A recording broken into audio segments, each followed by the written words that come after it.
Meus irmãos, vamos abrir as nossas Bíblias no texto de Jeremias capítulo 3. Jeremias capítulo 3, no versículo de número 15. Eu quero pedir a sua atenção nesses próximos minutos para o que nós vamos trazer aqui de meditação. Hoje, o dia do pastor, a nossa denominação separa o segundo domingo de junho para homenagear os seus pastores, como já foi dito, e pareceu-me oportuno nesta manhã trazer uma palavra que ajude a igreja a ver um ministério pastoral, não na perspectiva do auditório para o púlpito, mas do púlpito para o auditório. Porque são visões distintas. O membro da igreja não consegue ter uma visão plena do ministério se não for orientado a olhar o ministério pastoral na perspectiva do pastor. E é isso aqui me proponho nesses próximos minutos. O texto de Jeremias, capítulo 3, diz assim no verso 15: Dar-vos-ei pastores segundo o meu coração, que vos apacentem com conhecimento e com inteligência. Mais uma vez, dar-vos-ei pastores, segundo o meu coração, que vos apacentem com conhecimento e com inteligência. Ó Deus, abre a nossa mente para compreendermos a Tua palavra, em nome de Jesus. Amém. Um extraordinário escritor, que foi pastor por mais de 30 anos na capela de Westminster, em Londres, Dr. Martin Lloyd-Jones, já falecido, pastor anglicano. Ele, que se formou em medicina e abriu mão da carreira médica, inclusive servindo a realeza britânica, para se dedicar ao ministério pastoral, em um dos seus livros ele diz o seguinte: considero a maior honra que Deus pode conferir a qualquer homem o chamá-lo para ser mensageiro do Evangelho. Considero a maior honra que Deus pode conferir a qualquer homem o chamá-lo para ser mensageiro do Evangelho. O chamado ministerial é um mistério. Não há explicação. Não é mérito pessoal. Não há no indivíduo chamado para o ministério pastoral qualquer elemento que de longe justifique o seu chamado. Deus chama gente de todo tipo, gente de toda condição, para a obra maior de pregar o Evangelho e de cuidar de vidas. Por outro lado, ser pastor se constitui em uma honra, por um lado, mas em um desafio incalculável de outro.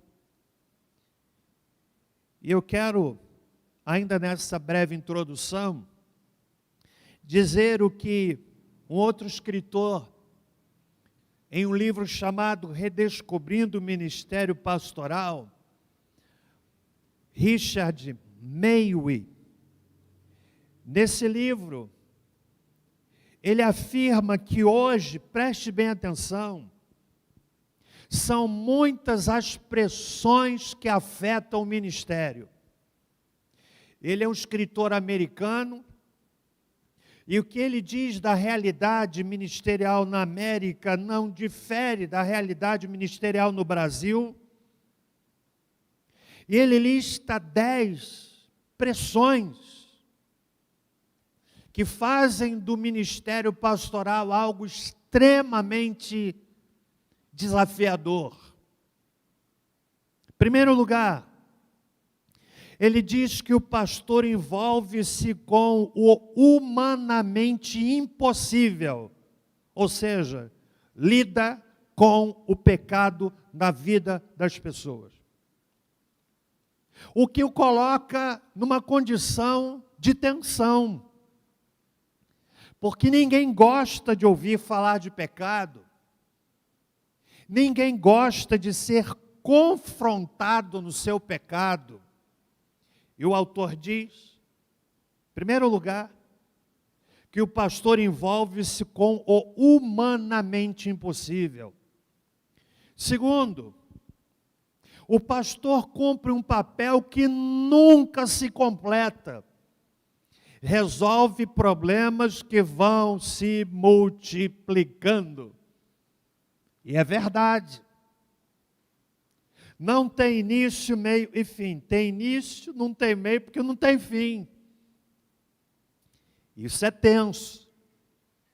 Terceiro lugar, ele diz que o pastor serve sob uma credibilidade cada vez mais questionada aos olhos da sociedade.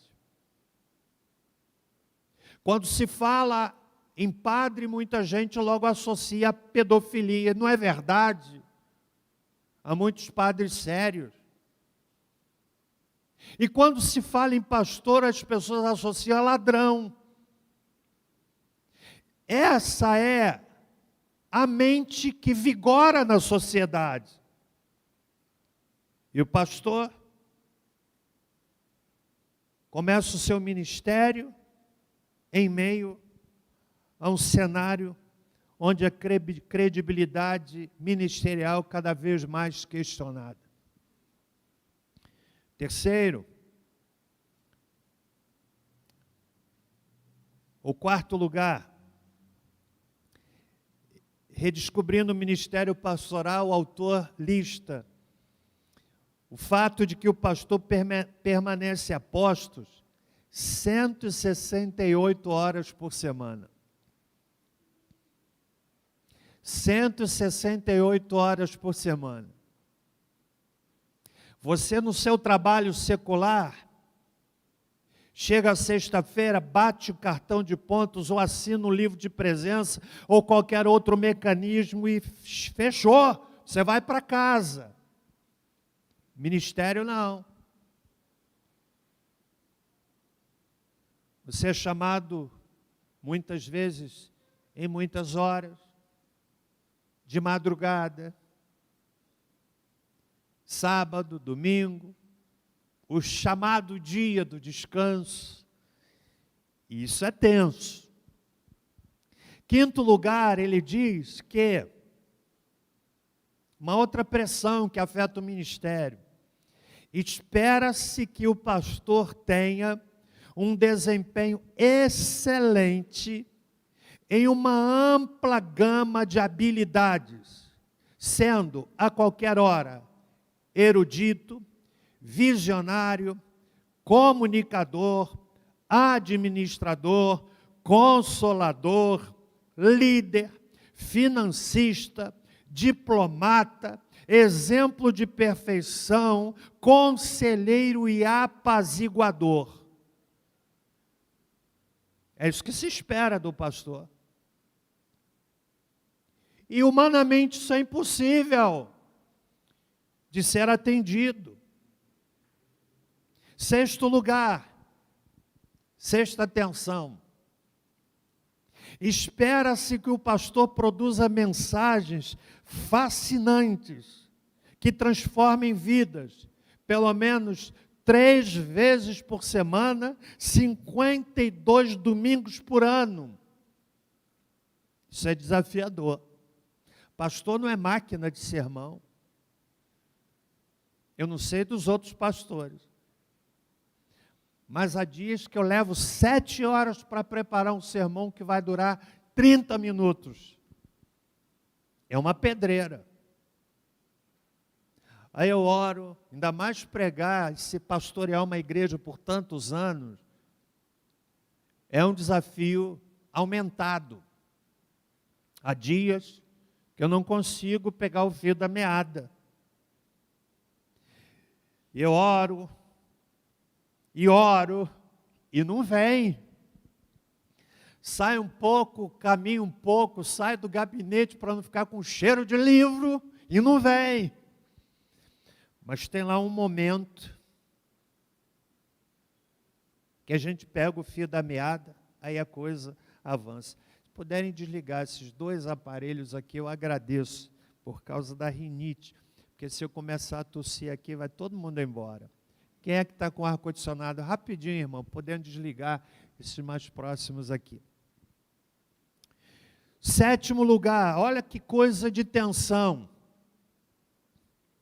que o autor diz. Estão comigo até aqui? Ele diz assim: a brigada de combate do pastor é, em geral, uma força voluntária e que nem sempre se dispõe. Voluntários. Isso é um desafio. 8º lugar, a 8ª pressão do ministério. O pastor e sua família parecem viver em um aquário que todos podem observar. Isso é verdade. O pastor mora em casa de vidro. E a gente é humano. A gente é humano. E eu faço questão de reafirmar isso para não alimentar a visão católica que muitos têm do pastor. Quando eu falo católica, é como se ele fosse um santo. Não! É ser humano de carne e osso. Às vezes mais osso do que carne. Mas ele diz ainda, 9º lugar, o pastor muitas vezes é mal remunerado, não muito valorizado, pouco reciclado e sobrecarregado. E às vezes, quando bem remunerado, é questionado. E é uma tensão. 10º lugar, diz ele, como figura pública, o pastor pode receber as mais duras críticas, tanto da comunidade como da congregação. Nem todas as orientações deste púlpito o irmão concorda. Mas eu quero que você entenda o seguinte: há algumas decisões que o pastor não deve fazer enquete para decidi-las. Ele precisa, munido da palavra, da sua comunhão com Deus e decidir. E nem sempre as pessoas concordam. Mas é o ônus da liderança. É o ônus da liderança. Eu diria que pior do que decidir errado é não decidir. Que há coisas que o líder precisa decidir. Eu incluí aqui, 11º item, não é do autor, mas eu incluí um outro aspecto que nos coloca numa tensão tremenda. Sabe qual é? O pastor experimenta emoções tão contraditórias em um curtíssimo espaço de tempo. É o que nós temos vivido nessas 2 ou 3 últimas semanas. emoções tão duras, tão fortes. Ontem, Débora e eu conversávamos sobre o sentimento que a gente tem de uma coisa dentro da gente, que a gente não sabe explicar, e a gente conversando e concluímos que os sentimentos dessas últimas semanas, esses sentimentos constroem em nós uma angústia, uma coisa tão somática,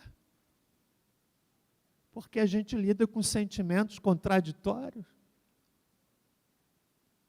Isso é muito forte. Isso é muito forte. No entanto, irmãos, o que Martin Lloyd Jones disse ainda vigora. Considero a maior honra que Deus pode conceder ou conferir a qualquer homem, o chamá-lo para ser mensageiro do Evangelho. Por mais que essas tensões estejam presentes, e nós as vivemos, mas continua sendo a maior honra que Deus concede a alguém, o chamá-lo para ser um pregador do Evangelho. Como disse, nem tudo que o líder decide, a igreja concorda.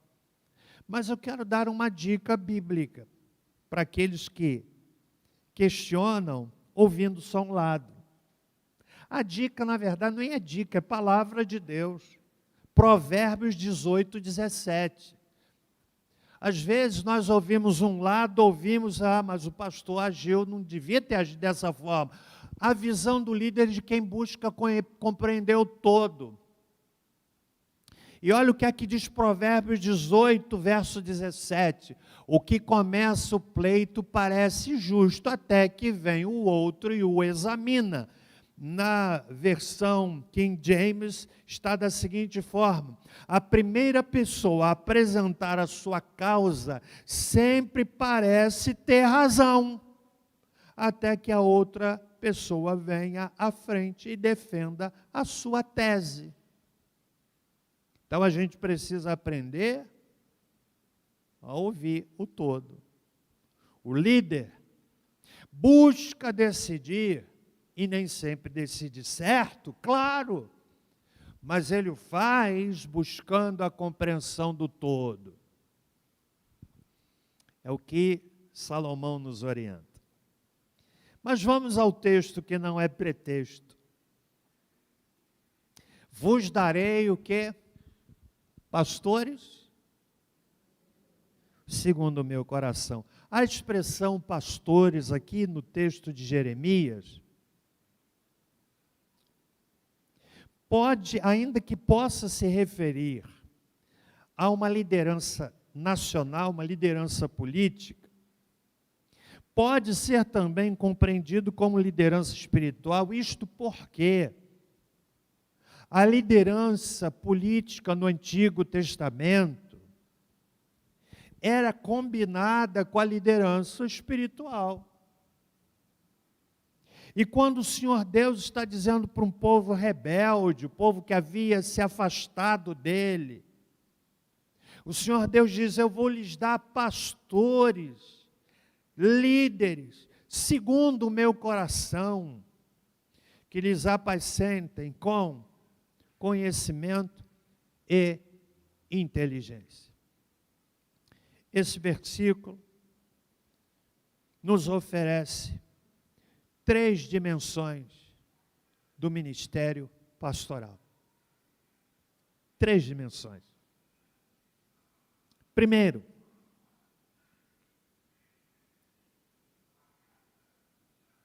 você já observou que todo domingo de culto passa esse carro com esse som aqui? Quem é que já observou? Todo domingo, na hora da mensagem, se você conhecer a pessoa, peça para poupar pelo menos no horário do culto, né? Ele quer vender, acho que é ovo, né? quer vender o ovo dele. Não vou dizer nem que é do diabo, não, quer vender o ovo dele. Mas na hora da mensagem é um direito que ele tem, claro, né? Mas vamos lá, qual é a primeira dimensão? A dimensão espiritual. Vos darei pastores segundo o meu coração. Ninguém pode ousar estar no ministério pastoral sem que tenha sido chamado pelo Senhor. Você não vai suportar o peso. Não vai. Vai ficar pelo caminho e pior, vai adoecer na trajetória. O chamado ministerial é algo tão divino, é algo tão sobrenatural que não tem explicação. Deus chama pessoas improváveis, e eu sou uma dessas pessoas, improváveis, para o ministério. Pastorear segundo o coração de Deus só é possível quando Deus está no coração de cada pessoa chamada. Caso em contrário, não há como avançar no ministério. Um outro autor disse o seguinte, olha que texto lindo. O chamado de Deus para o ministério vocacional é diferente do chamado à salvação e do chamado que atinge a todos os crentes, que é o serviço. Trata-se de uma convocação de homens e mulheres selecionados para servirem como líderes da igreja. Os destinatários desse chamado precisam ter a certeza de que Deus assim os escolheu para liderar. Portanto, a apresentação, a resposta ao chamado é antes fruto de uma experiência íntima com Deus, que não é igual para todas as pessoas. Alguns são despertados para o chamado ouvindo uma mensagem, outros lendo um livro, outros numa viagem missionária. Há anos atrás, eu estava no retiro de pastores lá em Rio Bonito, a maior convenção batista da nação, Convenção Batista Fluminense, falando aos pastores com uma honra extraordinária. E na hora lá da folga, do descanso, um pastor chegou para mim e disse: Pastor Celso, quero lhe agradecer. Eu levei um susto. Agradecer porque ele disse assim, porque Deus me chamou para o ministério ouvindo uma pregação sua. Meus irmãos, eu fiquei tão emocionado, eu pensei assim, como pode ser? Deus chama um camarada improvável, através deste improvável, desperta a vocação no coração de outros. Portanto, irmãos, a primeira dimensão do chamado é espiritual. Dar-vos-ei pastores, segundo o meu coração. Não tem explicação. Mas em segundo lugar, e eu preciso correr por causa do tempo, então a primeira dimensão que o texto oferece é a dimensão espiritual. Pastores segundo o meu coração. Eu quero dizer, irmãos, uma coisa muito importante. O pastor precisa amar a igreja. Para mim, a melhor igreja da cidade é a segunda igreja batista de Barra do Piraí. Para mim, a melhor igreja do estado é a segunda igreja batista de Barra do Piraí. E vou além. A melhor igreja desse Brasil é a segunda igreja batista de Barra do Piraí. E não é frase de efeito, é sincero. Para mim, as melhores ovelhas são as minhas ovelhas. Porque se a pessoa não ama a sua igreja, é simples de resolver essa equação. Há crentes que murmuram tanto da sua igreja. Você gosta que alguém fale da sua família? Imagine se alguém chega perto de você e começa a falar mal da sua esposa. O que é que você vai fazer? No meu caso, eu não vou precisar nem fazer, porque a pessoa não vai nem chegar para falar. Mas você aceita? Seu filho pode ser um filho feio, mas para pai, para mãe, existe filho feio? Sim ou não? Não. Todo filho é bonito, e ai daquele que fale em contrário para o pai ou para a mãe. Você não aguenta. Mas o membro da igreja fala mal da sua igreja. Simples de resolver essa equação. Qual é a solução para quem não gosta da sua igreja? Amado, tem tantas aí.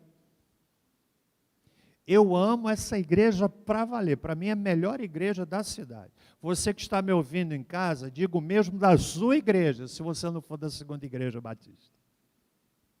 Melhor igreja é a Segunda Igreja Batista. As melhores ovelhas são as ovelhas da Segunda Igreja Batista. Eu só espero que os melhores pastores são os pastores da sua igreja. Você sabe por quê? Porque eu gosto do pastor fulano de tal. Amigo, mas quando você estiver doente, não é ele que vai visitar você, não. Na hora do aperto, não é ele que você vai visitar você, não. Precisar de um aconselhamento não é o pastor que você acha excelente da televisão, que vai dar a sua atenção, seu coração, seu ouvido para ouvir você. São os pastores da sua igreja. E até para malhar, não serão os pastores da televisão. Então, para mim, irmãos, melhor igreja é a Segunda Igreja Batista. Amém? Amém ou não amém? Você tinha que dar um glória a Deus. Melhor igreja é a igreja que você está. Tem defeito, tem falha? Claro que tem. É de gente, de carne e osso. Então, em primeiro lugar, é a dimensão espiritual. Em segundo lugar, o texto diz: pastores segundo o meu coração, estão entendendo? Dimensão espiritual. Segundo lugar, que vos apacentem com conhecimento ou consciência, diz uma outra tradução. Consciência. Na verdade, a palavra traduzida por ciência é conhecimento. O pastor tem o desafio de ser preparado e bem preparado. De modo geral, os pastores batistas são bem preparados. Aliás, das igrejas históricas, de modo geral. Nós, batistas, não aceitamos consagração ministério pastoral de curso de 3 meses. Não. No meu caso, foram 4 anos de seminário. E dos pastores aqui presentes. Em curso de teologia, que superem muito cursos superiores, seculares. Porque nós entendemos que o pastor precisa ser bem preparado. Porque o texto diz que apacentem com ciência, com conhecimento. Eu quero ler o texto de 1 Timóteo, capítulo 3. Versos 1 e seguintes, que dizem assim, 1 Timóteo 3. Fiel é a palavra, se alguém aspira ao episcopado, excelente obra deseja. É necessário, portanto, que o bispo seja irrepreensível, esposo de uma só mulher, temperante, sóbrio, modesto, hospitaleiro, apto para ensinar, não dado ao vinho, não violento, porém cordato, inimigo de contendas, não avarento, e que governe bem a própria casa, criando os filhos sob disciplina, com todo o respeito. Pois se alguém não sabe governar a própria casa, como cuidará da igreja de Deus? Não seja neófito ou novo na fé, para não suceder que se ensoberbeça e incorra na condenação do diabo. Pelo contrário, é necessário que ele tenha bom testemunho dos de fora, a fim de não cair no opróbrio e no laço do diabo. Paulo escreve a Timóteo e diz: se alguém aspira o episcopado, excelente obra deseja. Verso 1. A excelente obra exige o excelente preparo. Sendo a mais nobre função, exige nobre preparo. Dentro das melhores possibilidades e recursos que cada um disponha. Deus, quando chama, Ele capacita. Segundo aos Coríntios, capítulo 3, verso 5. E os desafios desse tempo exigem pastores que tenham preparo, sobretudo e acima de tudo no manuseio da palavra de Deus. O que o crente quer ouvir é palavra de Deus. O que alimenta o meu e o seu coração é a palavra de Deus. Você não vem à igreja para ouvir sobre a moda teológica. Agora é uma moda teológica que tenta casar a visão arminiana com a visão calvinista. Eu não posso nem chamar de tendência teológica, porque é o pensamento de uma pessoa. Mas o que você quer ouvir não é tendência teológica, você quer ouvir a palavra de Deus. E quando a palavra é pregada, ela aquece o coração. Você tinha que dar um glória a Deus, irmão.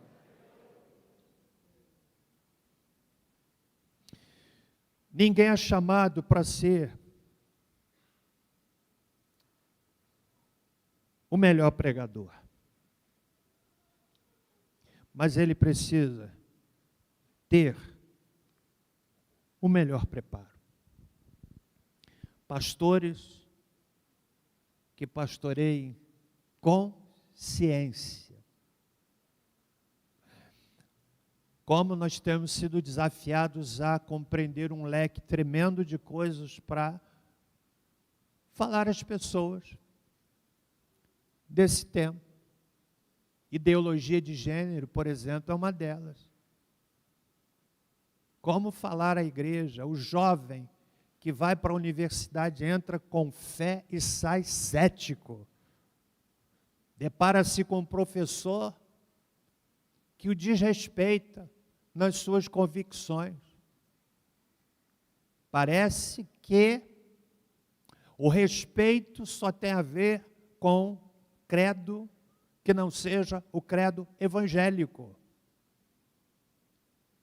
Então o pastor precisa se preparar. Como é que ele vai falar ao jovem universitário que vem cheio de complicações na mente, plantadas por um professor ateu? O pastor precisa se preparar. Sobretudo na palavra de Deus. Então há o elemento espiritual, segundo o meu coração, o elemento intelectual, que eu chamaria assim, que é o pastor que tem conhecimento, ciência, e o terceiro e último elemento, que eu quero chamar aqui, irmãos, que é a dimensão funcional ou prática do ministério. Dar-vos-ei pastores segundo o meu coração, primeiro ponto, que vos apacentem com ciência ou conhecimento, segundo ponto, e com inteligência. A palavra traduzida aqui para inteligência é sabedoria. Precisamos da vocação que só Deus pode dar. Precisamos do preparo, mas também precisamos de sabedoria na aplicação daquilo que a gente conhece. A mensagem que pregamos jamais muda. Mas nós precisamos, sim, pedir a sabedoria de Deus para apresentarmos a velha mensagem a esse mundo corroído pelo pecado. Quase não ouvimos mais sermões que falem sobre o pecado. E parece-nos que os crentes vão se acostumando a conviver com o pecado. Sabe qual é o problema?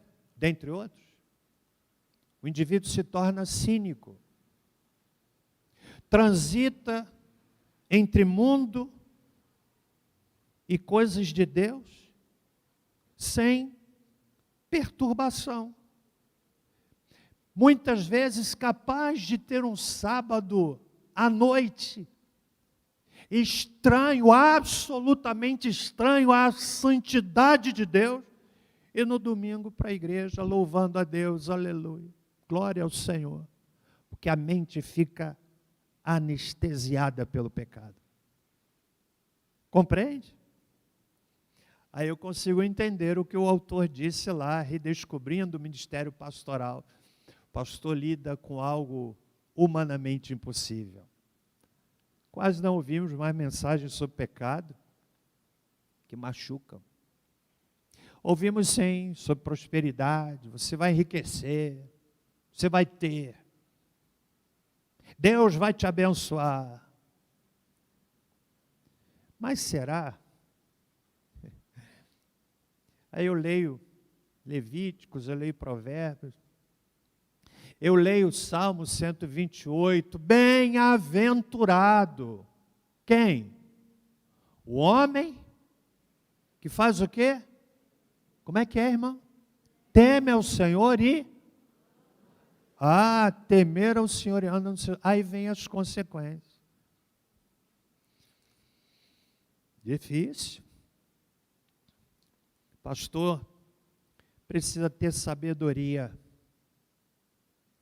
Tem o elemento espiritual, conhecimento, ciência, mas ele precisa de sabedoria para aplicar aquilo que ele ouviu de Deus ao povo que precisa de direção. E meus irmãos, é um desafio gigantesco. Eu estou caminhando para o fim, mas quero dizer para os irmãos o seguinte: há muitos elementos em funcionamento na obra de Deus. E um deles, que eu diria o maior, é a grande batalha espiritual que travamos. Nós não estamos lidando com coisas meramente humanas. Há uma batalha espiritual. E o convite no início dessa mensagem foi de lhe ajudar a ver a igreja em breves momentos na perspectiva do púlpito para o auditório. Eu preciso dizer aos irmãos que não são raras as vezes em que envido pregar fazendo todo o trabalho de casa, de estudar, de pesquisar, de orar, de pedir a Deus o argumento da mensagem, o texto da mensagem e até entender lá no momento da intimidade, quando Deus fala ao nosso coração, porque quando Deus fala ao coração do pregador, é porque Ele vai falar ao coração das pessoas que vão ouvir, mas não é raro, muitas vezes, nós percebermos uma parede inexplicável. Não dá para explicar como é que é isso. Parece que tem um paredão. Um paredão. Mas isso não desanima o pregador, porque chega em algum momento que Deus abre as comportas e derrama em profusão sobre a igreja. Percebe? Aí você sai dizendo assim: Deus falou comigo. Meus irmãos, ministério é um desafio. E eu quero encerrar lendo a oração de um homem chamado George Liddell. Ele foi deão da Universidade de Oxford. Você não conhece George Liddell, morreu em 1898. Mas há um fato relacionado a uma das filhas de George Liddell que você já deve ter ouvido falar. Ele possuía 3 filhas, uma delas chamava-se Alice. E foi a filha de George Liddell, Alice, que inspirou um escritor chamado Lewis Carroll a escrever Alice no País das Maravilhas. Olhem a oração que ele fez. Dá-me um homem de Deus, um homem cuja fé domine sua mente, e eu endireitarei o que está torto, e abençoarei toda a humanidade. Dá-me um homem de Deus, um homem cuja língua tenha sido tocada pelo fogo do céu, e eu inflamarei os corações mais escuros com resoluções altas e desejos puros. Dá-me um homem de Deus, um homem que seja profeta poderoso do Senhor, e eu darei paz na terra, trazida pela oração, não pela espada. Dá-me um homem de Deus, um homem fiel à visão que lhe é dada, e eu reconstruirei vossos santuários destruídos, e porei as nações de joelhos humilhadas. Dá-me um homem de Deus. A minha resposta a essa oração, sabe qual é? Aquela que Isaías deu quando entrou no templo e vislumbrou algo que marcou a sua vida para sempre. Capítulo 6 de Isaías. Eu vi o Senhor assentado sobre um alto e sublime trono. E ele descreve a beleza daquela cena. A glória de Deus que encheu o templo de tal maneira. Algo, irmãos, que nós precisamos viver. A glória de Deus que encheu o templo. A Shekinah do Senhor que veio naquele momento. Algo tão sublime. Isaías foi conscientizado da sua pecaminosidade. Ai de mim que vou perecendo. Sou um homem de lábios impuros. Sentiu a sua própria maldade. É isso que nós precisamos. Muitas vezes evocamos alguns atos de bondade que temos, mas somos capazes de atos de extrema maldade. Muitas vezes evocamos alguns sentimentos bondosos que temos, mas somos capazes dos sentimentos mais perversos. Muitas vezes evocamos alguns pensamentos bondosos que temos, mas somos capazes dos sentimentos mais inomináveis. Isaías disse: ai de mim, habito no meio de um povo de impuros lábios, e os meus olhos viram a glória de Deus. E vem o apelo do céu: a quem enviarei? E quem há de ir por nós? Qual foi a resposta de Isaías? Eis-me aqui. Dá-me um homem de Deus. A minha resposta é a resposta de Isaías. Eis-me aqui. E meu irmão, guarde isso. Você que está me ouvindo aqui, talvez aqui nós tenhamos pessoas que vão ter despertado o chamado para o ministério. que Deus vai confirmar, em cujo coração Deus vai confirmar aquilo que Ele já tem falado a você de muitas maneiras. E quando nós nos apresentamos, a vida passa a ter um sentido tremendo. Sabe por quê? O melhor lugar para se estar é no centro da vontade de Deus. É o melhor lugar. Ali é a realização, a segurança, a firmeza. Amém? Quantos entenderam a palavra dessa manhã? Dá-me um homem de Deus, uma mulher de Deus. Qual é a sua resposta? Qual é a sua resposta, irmão? Vamos ficar em pé? Nós vamos orar finalizando o culto. Passamos um pouco da hora, os motivos absolutamente justificáveis. Muito obrigado você que nos visita nessa manhã, você que nos acompanha pela transmissão. Ainda estamos no ar? Ainda estamos? Você que nos acompanha, muito obrigado, né? Ame a sua igreja, irmão. Veja na sua igreja a melhor igreja da sua cidade. Veja no seu pastor o melhor pastor da sua cidade. E diga isso para ele, porque faz um bem tremendo.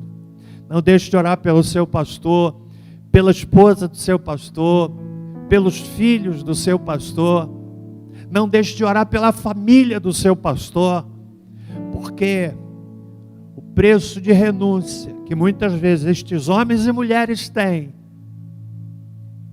você não pode nem imaginar, mas o fazem por obediência a um chamado.